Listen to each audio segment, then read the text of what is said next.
नमस्कार जय जगन्नाथ मुझे बनाऊँ चटरी बल प्रथम कड़े टे तेल नवा से गोटा जीरा सोरिष धनिया कटा कंचा लंका भुसुंगा पत्र छेचा अदा को किसी समय भाजवा से हल्दी पाउडर लंका पाउडर भजा जीरा लंका पाउडर को पुणी किसी समय भाजी नवा से आगर सीझा होता आलू को पकईदे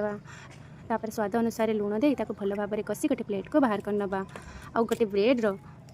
जो चारि साइड ब्राउन करता है बाहर करी आम 2 खंड करनवा ब्रेड उपर सामान्य पानी दे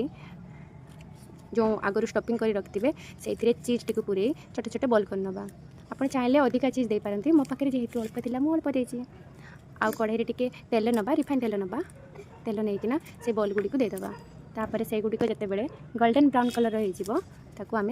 प्लेट को बाहर करनवा आउ कौन चटनी किंबा सॉस सहित आम सर्व कर एमती नुआ नुआ वीडियो